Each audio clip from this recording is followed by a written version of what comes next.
Jun Tani, notre invité de Okinawa, Japon, a reçu son doctorat de l'Université Sophia de Tokyo en 1995. Il a commencé sa carrière de chercheur au laboratoire d'informatique de Sony en 1993. Il est devenu chef d'équipe du laboratoire pour le comportement à la cognition et la cognition dynamique à l'Institut de recherche sur le cerveau Riken à Saitama, Japon, en 2001. Puis ensuite, il est devenu professeur ordinaire du département de génie électrique de l'Institut avancé de la science et la technologie à Daejeon, Corée, en Corée du Sud, en 2012. Do you speak Korean, Jun? No, I didn't remember. I didn't learn Korean so much, so that's why I came back to Japan. So when you were there, do people understand Japanese? No.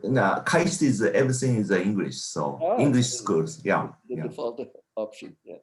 Donc, en Corée du Sud, il est actuellement professeur ordinaire à l'Institut des sciences et technologies d'Okinawa, au Japon.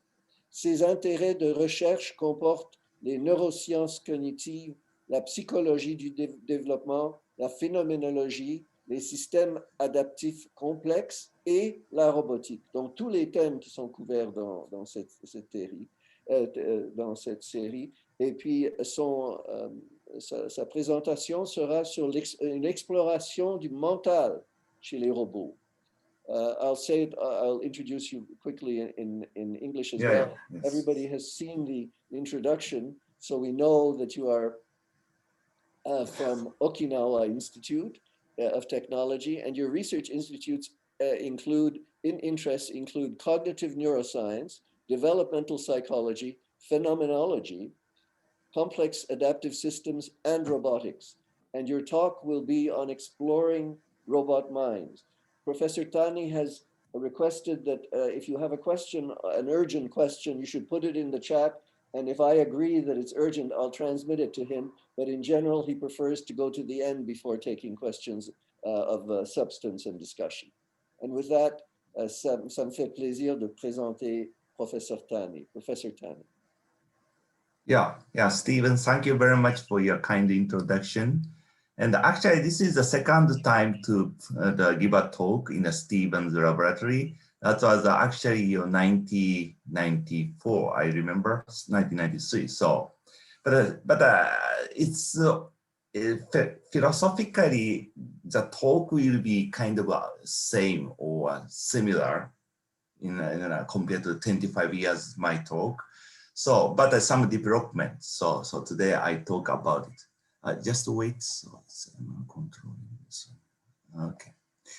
Okay. So yeah, today I like to talk about the title Exploring Robotic Minds Using Predicating and Active Inference Frameworks. So, and just a small advertisement. I published my robotics book. It's called Exploring Robotic Minds 5 years ago. So Jun, yes. Your microphone is sometimes going soft and loud. Is there a connection problem? Yeah, that looks like, is that so often or? Yeah, it wasn't happening before, but now it's going like this and then it gets very quiet and then it gets loud. Yeah, I don't know. It sometimes happens and I still cannot figure out. So maybe something related to computer power. It's, if I start opening the slide, then this happens. So. Oh, interesting. No, it's okay. It doesn't happen. That doesn't happen. So now I fix the mic, then it might be related. So I could not solve yet. So I'm sorry about it. So. Yeah, okay. Okay, so then my talk today is, first I like to briefly introduce idea of predicting and active inference. And then I, using that framework, using our recent model, neural network model, and I'm gonna show you some experiments on social interaction using two robots. Then that's why I'm going to discuss about mirror neuron things and intentions about this also. And next experiment I'm going to show is about goal-directed planning based on the active inference. And then especially we focus on the manipulation of visual imagery for generating a goal-directed plan. Now, especially using the visual working memory and the visual attention. So that's kind of things.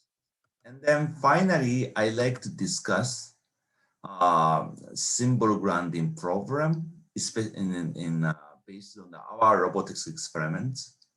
And then I like to discuss my thinking about phenomenological consciousness. So that is today's main. So let's go by the predicting active inference first. So, and then predicting is a theory for the perception. And usually we think that we have a predictive model. And then the actual process of the perception is considered to minimizing the error between the top-down sensory prediction and its bottom-up outcome by influencing the latent state or internal states. So, and the active inference is theory for the action generation. And this is again, try to minimize prediction error by changing sensory inputs, by adequately acting on the environment.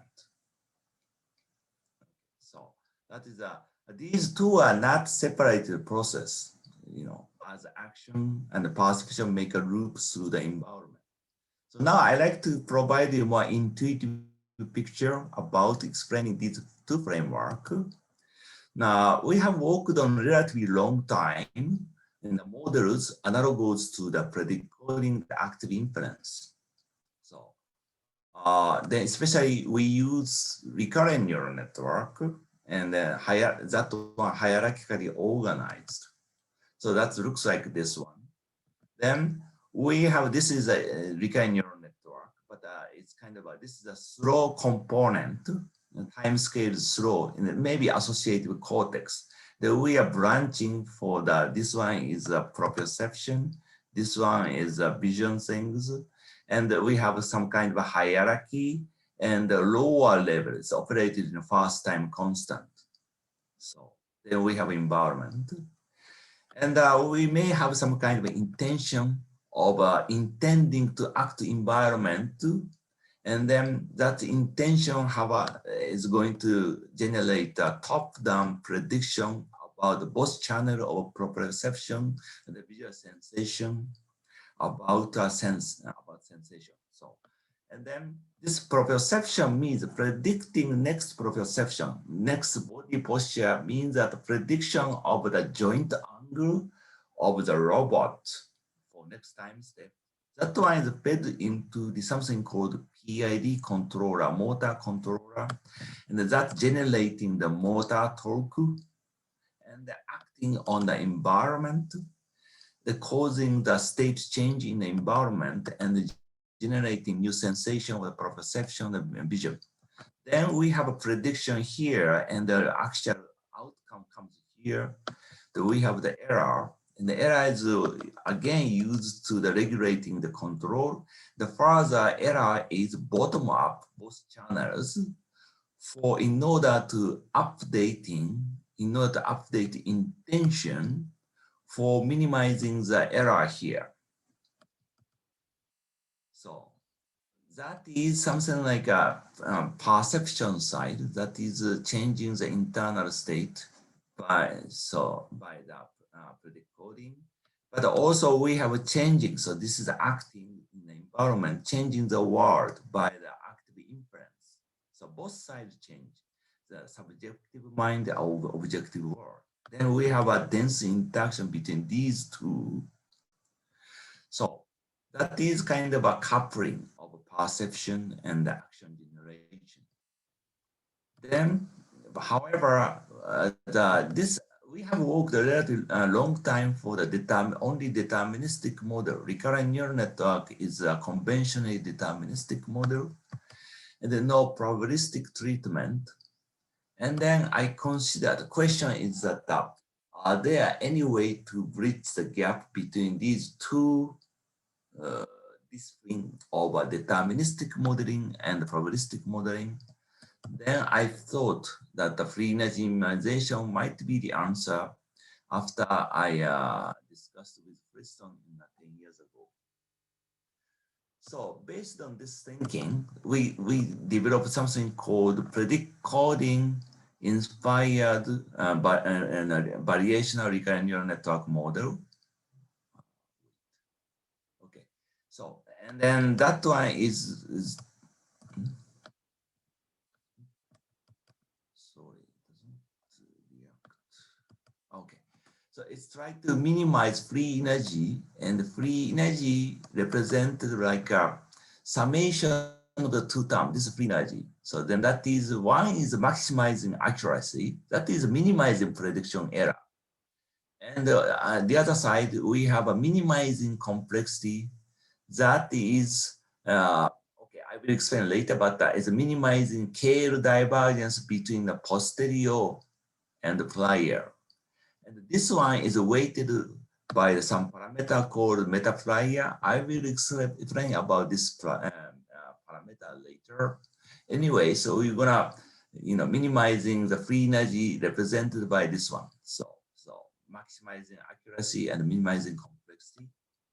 So that one is implemented to the A recurrent neural network model, variational recurrent neural network model. I'm going to explain that how it works in using graphical representation, especially explaining about the function of this network as a online prediction with inference of the past based on the prior learning. So this is time development. Time develops in this way. And this is kind of Z is a probabilistic latent variable, probabilistic internal states. And this takes a form of something called sequence Gaussian prior.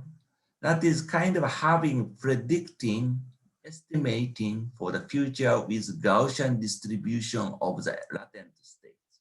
So this is each step for we have prior. The prior comes in a sequence. So how it's generated, I'm going to explain. So this one is actually fed each time fed into the deterministic latent variable. This is deterministic one, D, each step, and it goes predicting next probabilistic prior things and coming. So this way, this one is further is going to generate prediction of the proprioception and vision. X is a sensation prediction. Then we're going to have observations. Actual sensation comes in terms of proprioception and vision. So then we may have a prediction error. Then that is bottom up or back propagate through time. Then so as to infer the appropriate posterior. This red one is posterior, blue one is prior. Then what free energy minimization asking is try to minimize both prediction error here, and KL divergence between the posterior and the prior. So the shape of these things should become similar. That is to minimize free energy. So what we do is try to make the system situated to the coming situated with sensory sequence already experienced, sensory sequence coming, and then in latent state is situated to these observation based on free energy minimization. So that is an iterative process. Each sensory step, we have to iterate for inferring the latent state of these things.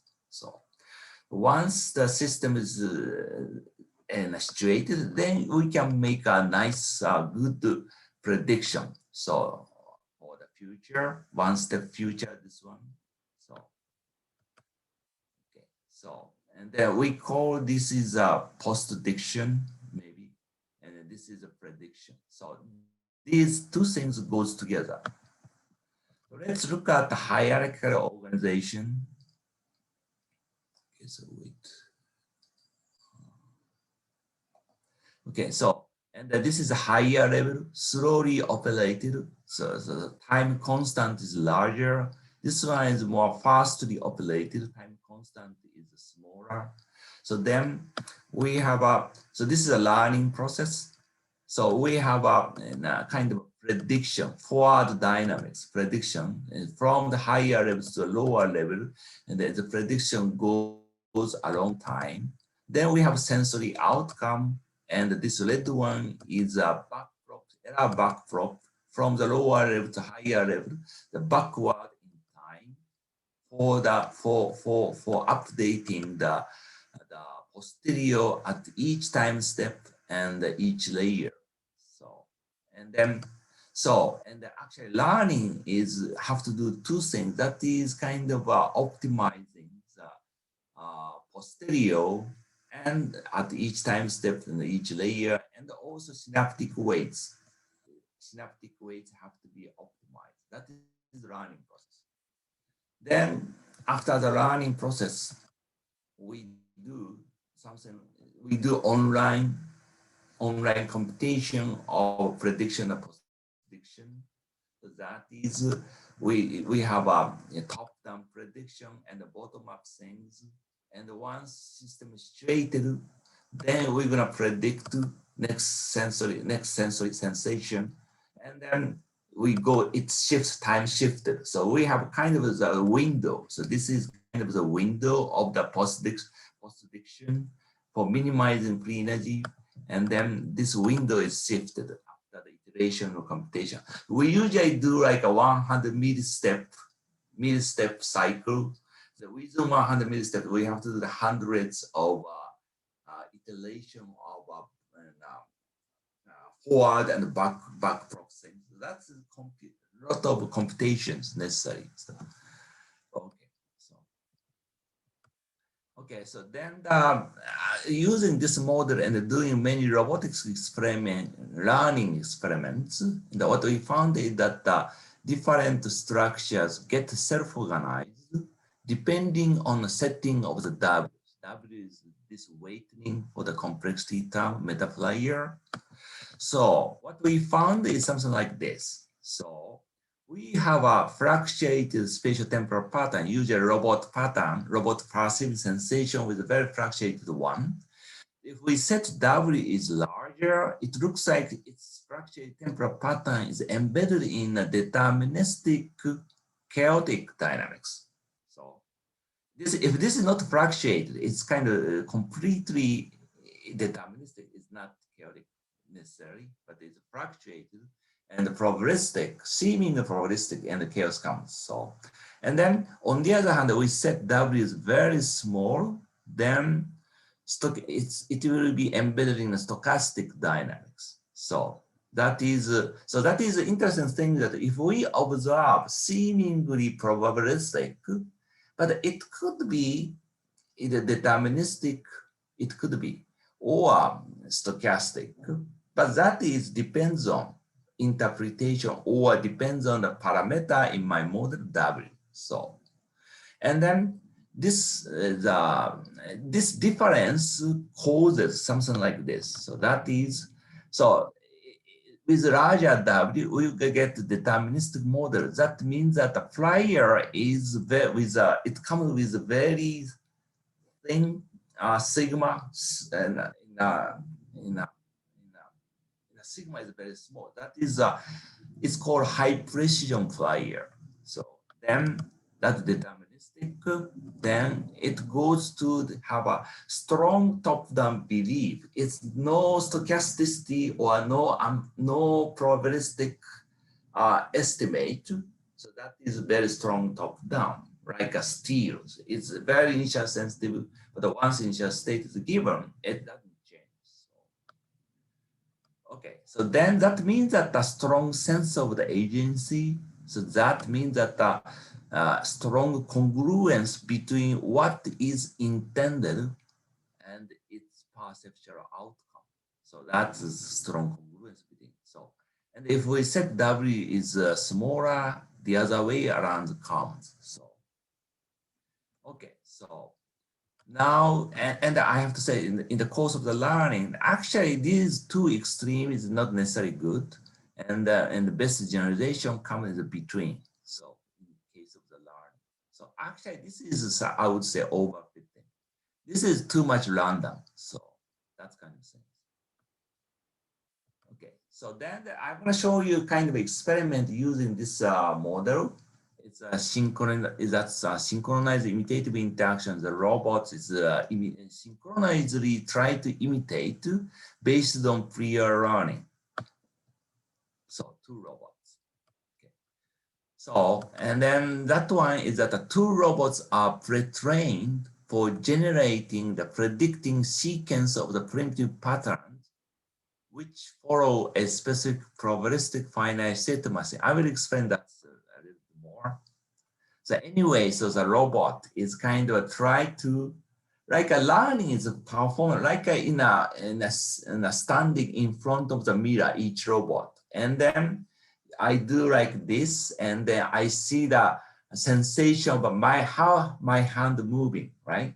So then that is kind of as a motor part, or maybe it's a learning to predict motor part of the how it goes, how it should be to generate this one, the proper joint angle of the arm, the how I see, sequence of visual things of the hand moving. So that's kind of associated, right? So that's kind of sequence robot have to run for each robot run. So, okay, and then once run, it becomes able to predict that sequence. That means that while anticipating the sensation of this one, and then generating the action in terms of generating proprioceptive sequence. So, and I will say that this is following the probabilistic finite state machine. That is, so it's like after I do like this one, then I do this, or do like this. That's kind of probabilistic. So we call primitive movement,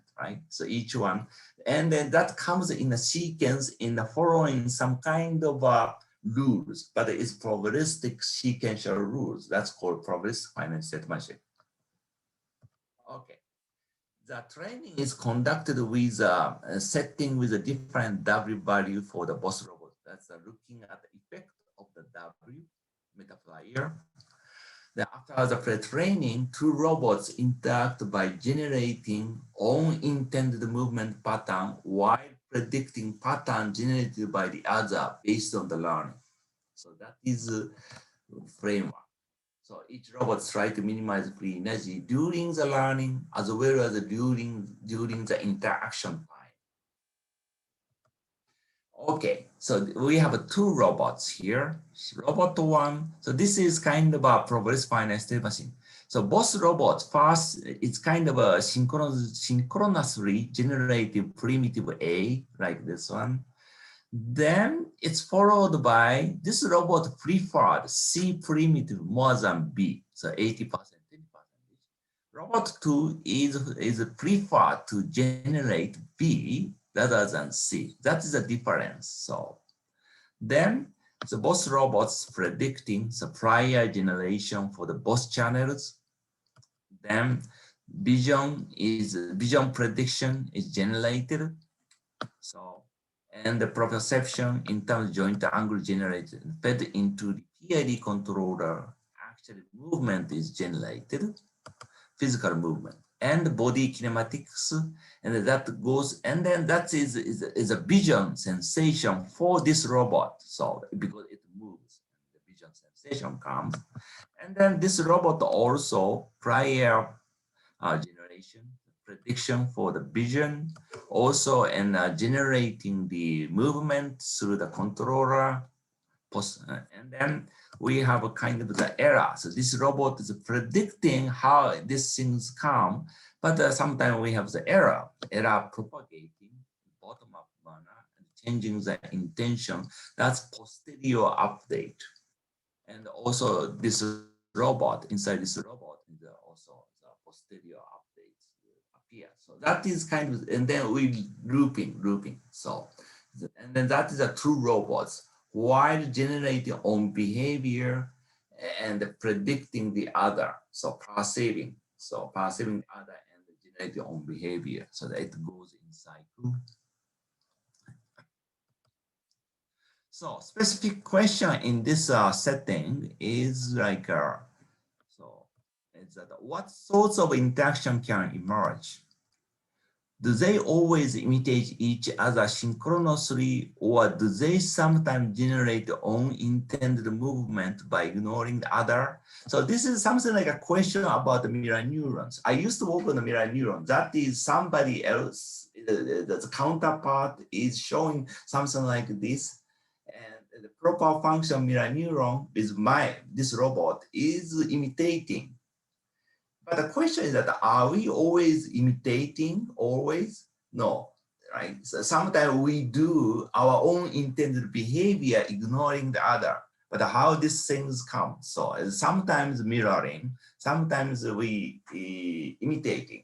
So no, mirroring sometimes, but is own intention is generated, own intended behavior, ignoring other. So that's kind of things I like to discuss.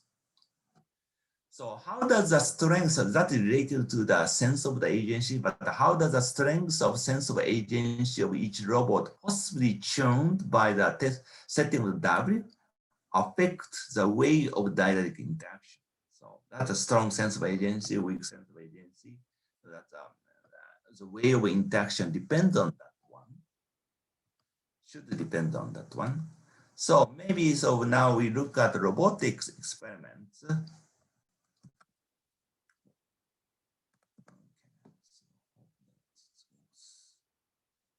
Okay, so now you see the two robots interacting. And then this robot is B, that's set to is high W. This robot is set with low W. Okay, so this is what I'm showing. I'm going to show you this one. This is a prediction. So this is now is here. So it's not so clear, but now is here.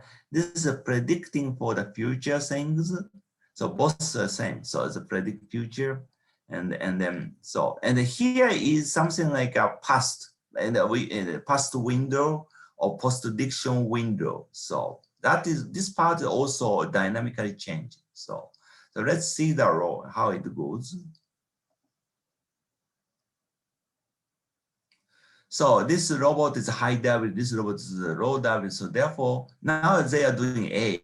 Now doing the B. So this robot prepared the B. This robot is following this guy. So because the small W. So now is A.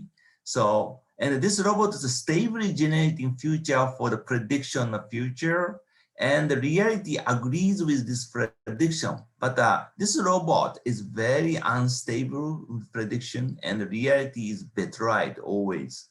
The prediction betrayed by the reality. This is in a post-prediction window. So then now we are setting both robots have a high W. So then now two robots doing A synchronously. However, when this robot wants to do the B, this robot is doing C. That is a kind of a ignoring each other. So A state is okay because both robots run to do A, but after that, this robot prefer to do the B, and this, so this is kind of intent. Okay. So it's yeah, this robot both are stably predicting future, and the reality comes as intended. Both robots is kind of what is the intention comes to the reality. So this is a setting that both W is very small. The first is prediction future very unstable. So now is a state B or C is kind of confusing, but it looks like following, and the A is okay. So both are doing A. Then that coming to the B or C, so that is kind of a unstable, struggling. So that kind of things come. So came in our experiments. Okay, so back to this one. So Okay, so maybe I show you a little bit about this plots. This is robot 1 and robot 2, the small w, high w. Then you see that this is kind of okay, so it's generating the pattern that is more unstable for the robot 1, but more stable. And then it's so this is latent states, random latent states in the Z, the high and the lower level, more higher fast, right? Almost synchronizing with this behavior things. This is something higher level latent state. So that is kind of slow, time scale is slow, that's why. So this one is encoding like a sequence of the primitive scenario. And this one is a detail of the movement, something like that. And then you see that this is the yellow one and the black one. There is some discrepancy. That is scale divergence. That is discrepancy is scale divergence. So because this robot set with W is very small, less constraint of scale divergence. Therefore, it's going to be something like reality. I mean, the posterior and the prior, we have a gap. But this one, because W is very high, posterior and prior has no gap. So that is a difference. Then that's so. Okay, so then we look at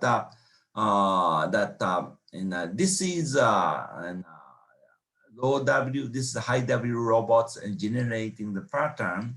So now this robot, low W robot is predicting like this C is predicting. Now is here. And then this is after A. Then this high W robot predicting B.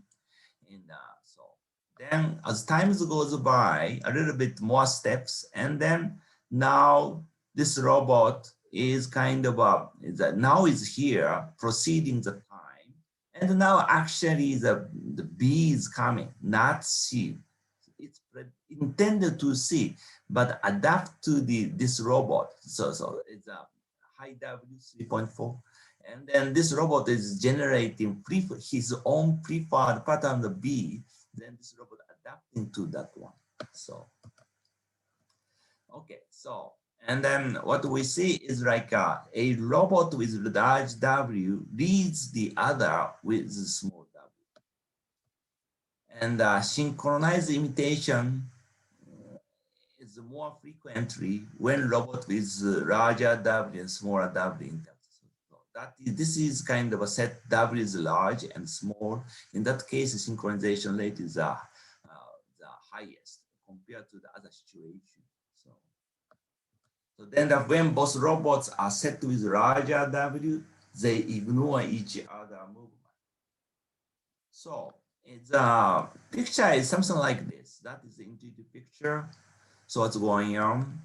So then when this robot is set with small W, this robot is set with large W. Just wait. So then what do we see? This is set with large W.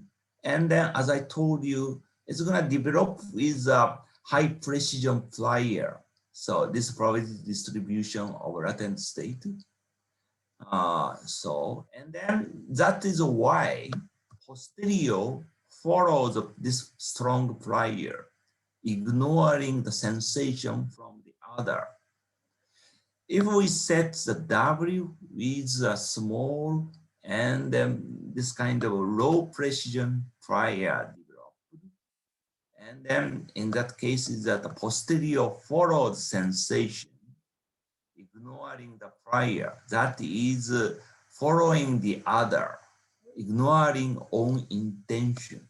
So that's why this robot becomes a leader with large W, this robot with small W becomes follower. So that is kind of the mechanism between these two.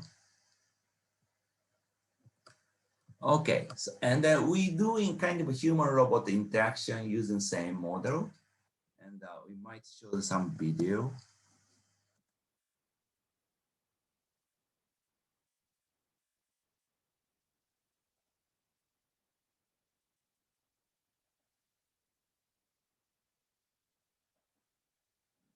Okay.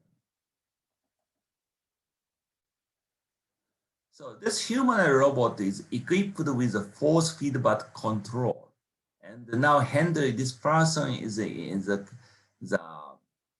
feeling the sense of the intentional robot by physically interacting, pushing the pulling each other. So the feeling the intention of this robot. This robot is trained with large high W, and this robot trained with a low W. That's why Henry have difficult time of manipulating this robot. This case, this robot is more flexible because of low W. When we set W intermediate value, and Henry and the robot is nicely interacting, sharing the patterns between synchronized very much. Okay, this is the other robot. So stop here. Okay, so so the point is something like this one. It's so by using this variation recurrent network, and then using implemented in this hardware, the robots, and then we can feel intention of the robots in our hands by means of embodied interaction, physical interaction through the free energy principle implementation. So that is things we can show. Okay, so then now we go to the next robotic experiments of go direct planning of a vision-based robot using the active inference.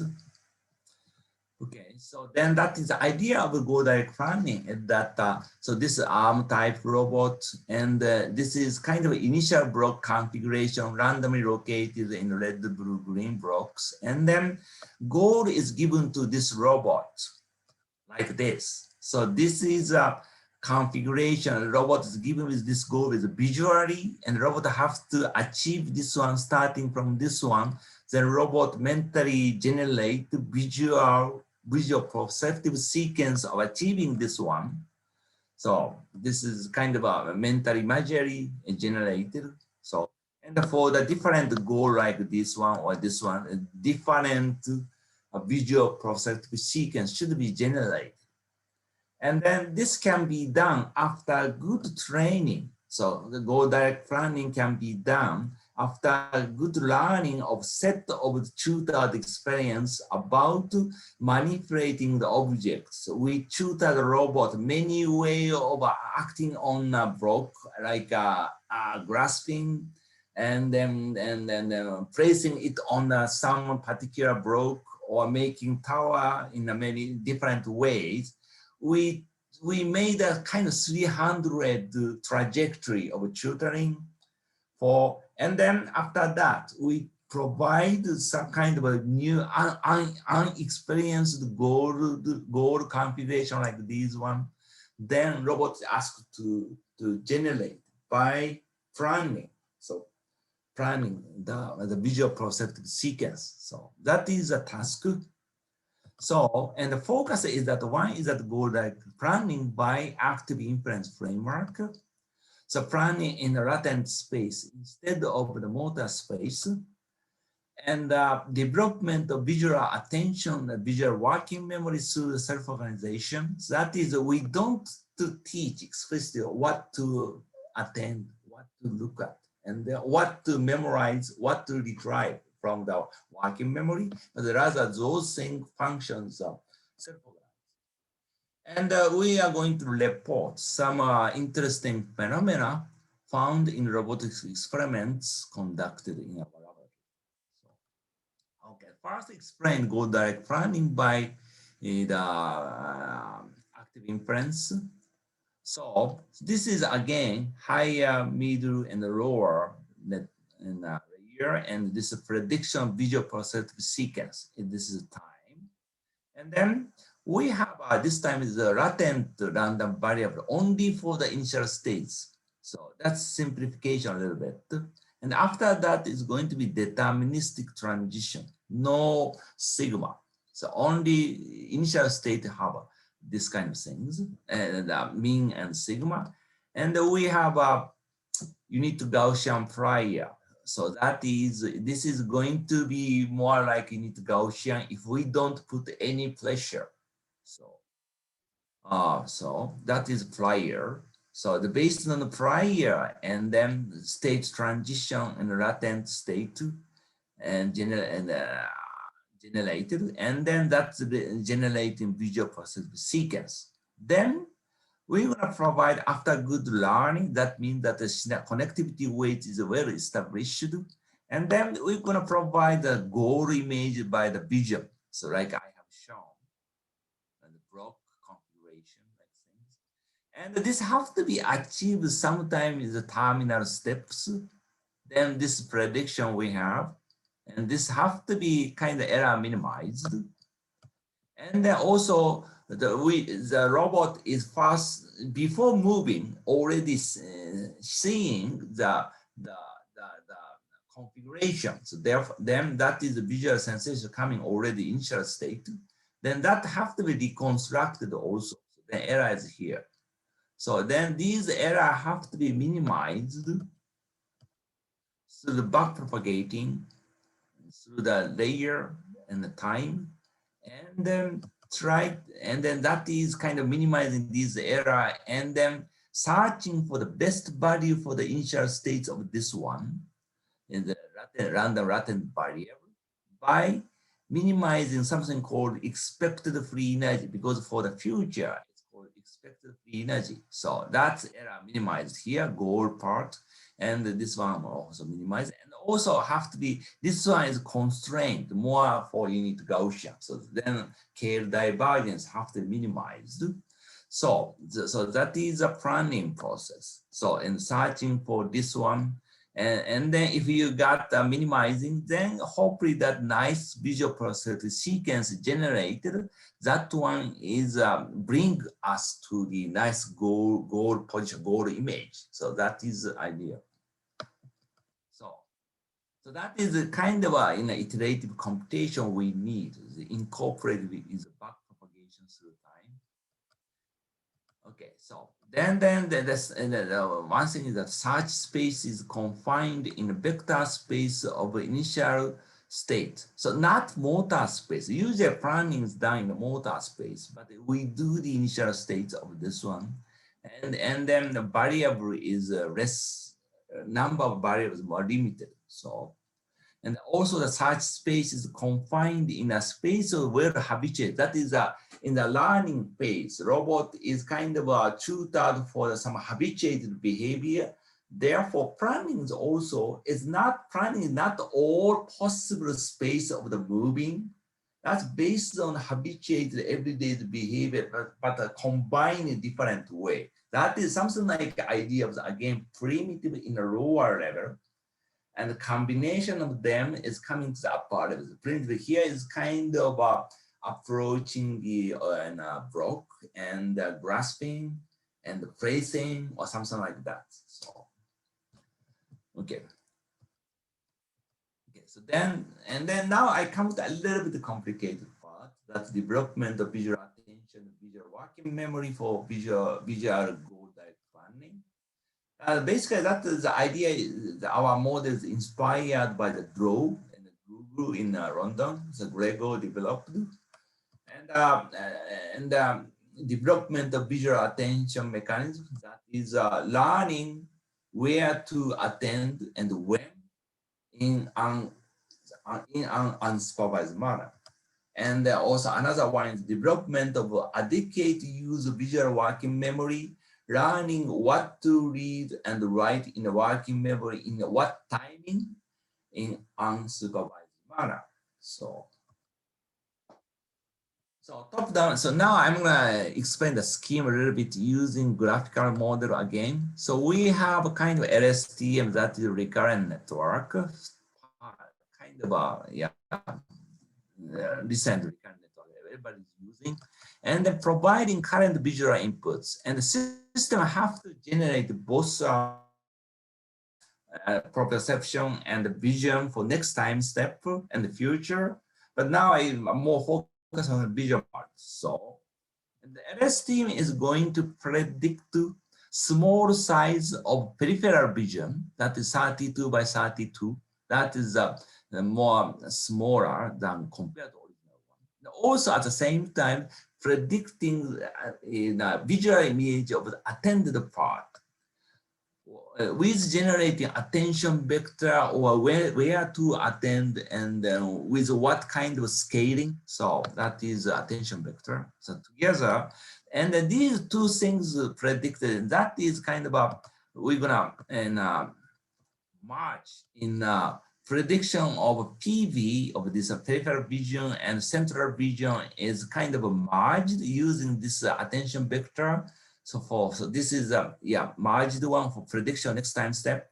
And further we have a here working memory, and then this is kind of storing the previous image, but some part we're gonna overwrite using this information, new prediction here. Then that is we're gonna kind of a mask generated by LSTM, and the mask is changing always, all time, temporary.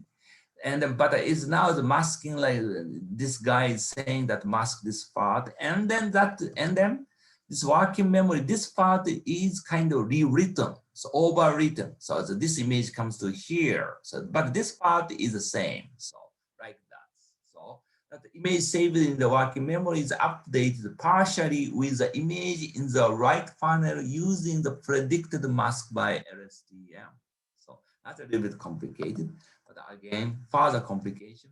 So we're gonna again another type of the mask here and mask here, and then this part, using this part, and then final prediction visual things come. So then this is the most try to be the best prediction here for the next time step, receiving the current input, visual input.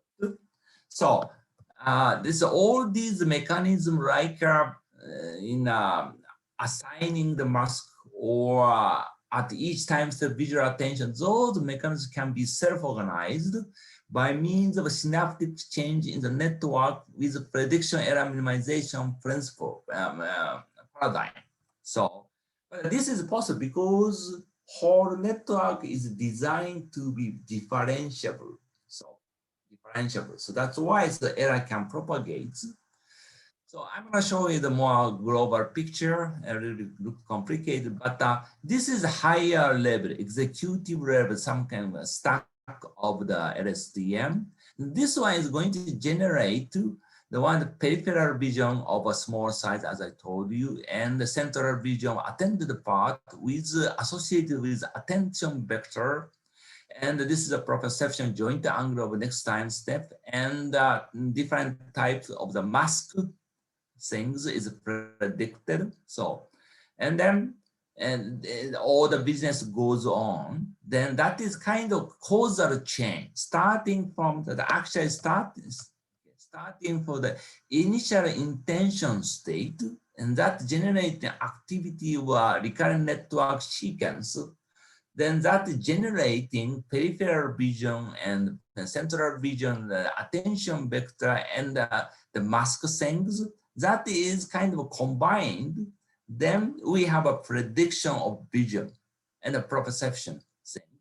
We have an actual reality of this one and the outcome, and we're gonna have the error. The error goes back, going inversely through the causal chain, and try to optimize this internal state. So the learning case, we're gonna optimize the connectivity weights also. But after the learning, connectivity weight is fixed, only the internal state is updated so as to the future provided, specified goal image and the error propagating. Then through the causal chain, through the time steps and the initial states updates to the minimizing. That is things to do. Okay. Now I come to the explain robotics experiments we have done. So now robots provide, this is after the learning, good learning, and these block is located randomly. And the robot is asked, this is goal image. Robot is shown with this goal image, pixel image. Now I'm going to show you what kind of visual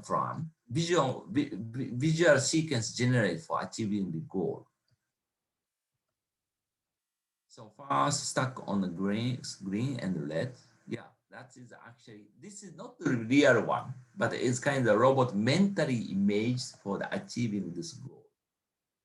Now we look at the attention and the focus of the robot.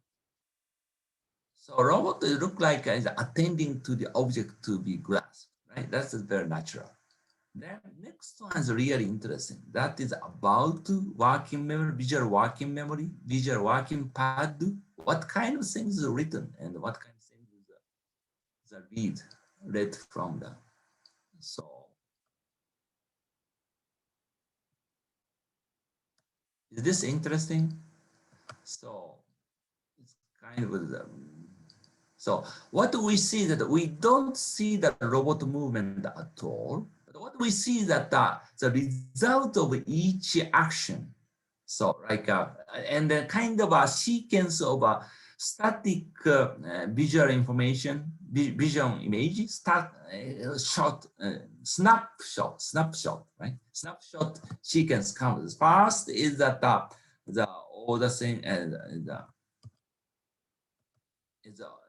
initial configuration, and the green comes and the red comes, but we don't see the movements, right? So that is kind of looks like showing kind of sub goal, reaching to the final goal. Right? So that should be interesting. And finally, this is a physical execution of the robot's movement. So yeah, successful in this case. Sometimes mistake. Okay, so the emergence things, interesting things finding is that this one. So that is this is a goal, and this is starting, and this is a visual image, visual sensation. So then sometimes the object is blocked, is occluded. However, this is a visual working memory associated. And what we see is that this is kind of static, doesn't change. And then therefore, we see the behind the object here. So because it's not occluded. So that is, it means that the robot looks like understanding kind of, if the object is not moved or touched, acted, then they stay there. So that is the object permanency things comes. And also this part is, as I told you, kind of sub-goal things representation. This first one, this second, the sub-goal, and this final goal things come. So that it looks like an understanding of object permanency was developed through learning of many situations. And another one is something like because robot in this working memory and the robot is not moving, that is kind of sensory attenuation for self-generated action was developed. That is kind of corresponds to the cognitive neuroscience study like Blakemore, and other people. So that's kind of things. We didn't expect something like this happen. We just saw that what will happen if we put to the visual working memory and then this kind of things appear. So that kind of emergent finding. So okay, and the performance comparison. Yeah, that is many different combination like non-variational deterministic is the working memory or variational, but without working memory. But the best is that variational. That is initial state is provided with a random variable of mean and sigma. The deterministic one is only mean, I mean no sigma, but is over. This is the best. The without working memory is not so big difference, but the with working memory is going to be good. So without working memory, still robot can do because we have a LSTM. LSTM can recurrent loop. You can store the information, but is using visual working memory. That one is more direct, easy to use. So that's why the higher level starts to utilize the working memory. So That is interesting. Recently, we are using kind of a two-type visual working memory. More interesting story comes, but I don't have time to explain about that. So first working memory and the second visual working memory. So it's like a prefrontal parietal or something like that, maybe. Okay, so and also we are working on a reinforcement learning version for, but a more simplified setting, but it will be coming soon. So we did this time, you know, is kind of a supervised learning, but now we are doing also reinforcement learning paradigm also can be applied. So now I come to the discussion section. So the first things I like to discuss is because Stephen Harnett phrase. So I like to discuss again symbol grounding program as like I did 25 years ago. And then I like to give my own account, maybe mistaken, because this is difficult problem, but a phenomenological consciousness. Okay, so first the symbol grounding program. So Stephen Hanna discussed the 1990. So, and then the argument is something like that. So we have a sensory motor pattern, and that is very analog, metric space, having metric space. And then we prepare a nice categorizer. Then higher level can have only kind of this kind of symbolic representation, finite state machine.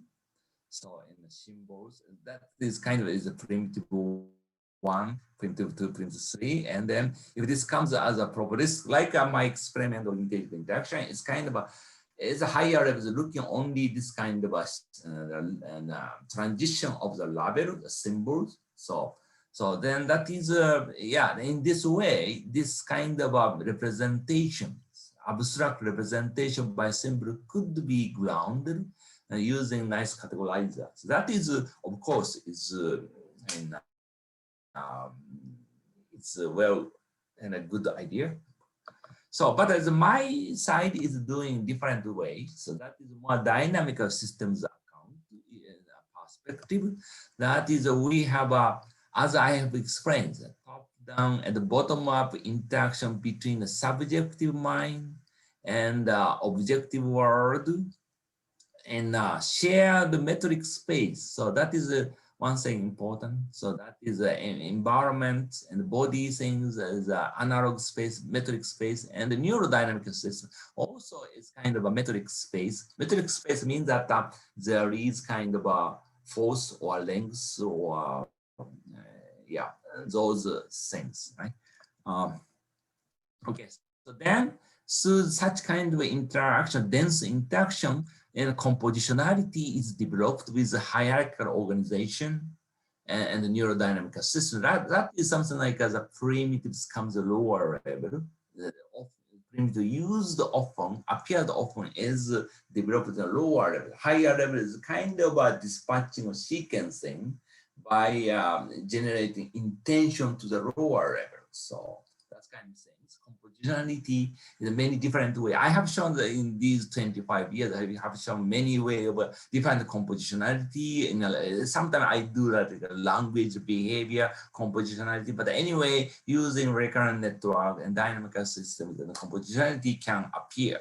So then the argument here is that although it looks like as if there were symbols to be manipulated in our brains, but all we have are just time development of distributed dynamical systems.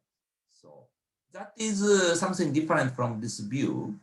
So we don't have actually like symbols exactly, but what we have is self-organized compositional structure, but that is different because it's embedded in the metric space. It's not arbitrary shape of the token like this one. It has a metric space. That's why we can have a seamless interaction. So, but if we have like this one, it's okay. But however, whatever category you bring, this one and this one is living in a different metric space. Therefore, interaction between is not smooth always, probably. But this one we have a metric space, therefore, and then there is like a top-down strong force, like a precision, and then now is strongly pushing in the environments, try to change the environment, but sometimes environment is strong, and then we push back, subject mind push back. That's kind of pushing the pulling. Those interactions very important. Like I'm grasping robot hands intact the same way, and then inside the brain pushing, pulling always. So that is something necessary for situating our abstract mind of the higher level to the actual environment and the body dynamics. That is my thinking. So okay, so then the next is that possible account for phenomenological consciousness.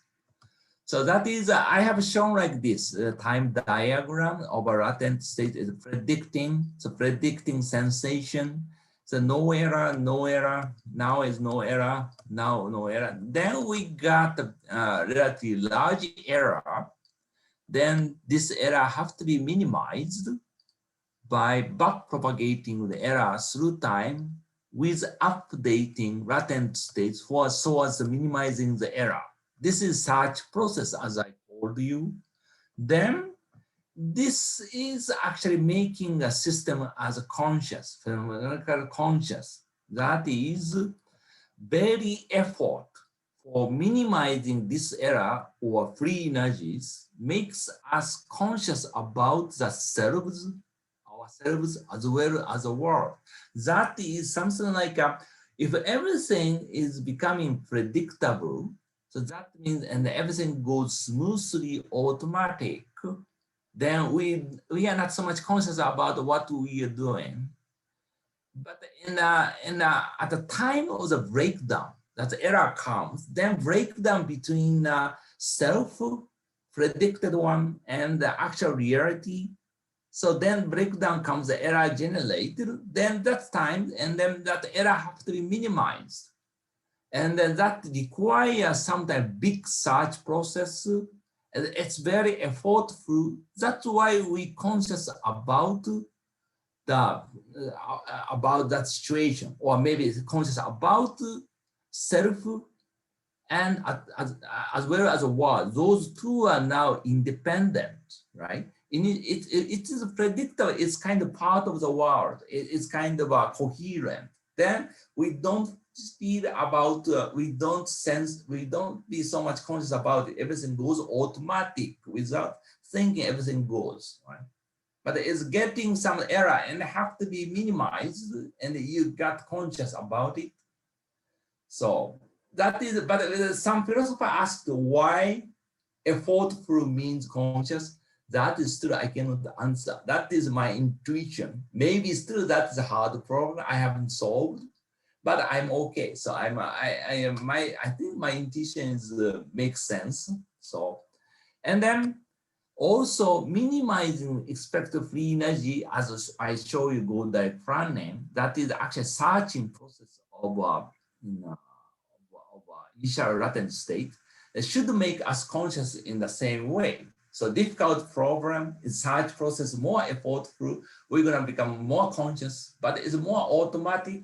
So that's kind of repeating same things or everyday things. Then that's a less, it's more automatic, and we are not so much conscious about it. So that is the things. And maybe, okay, so back to this minimizing error and this thing, that is kind of is corresponding to the what philosopher, phenomenologist like Heidegger talking about.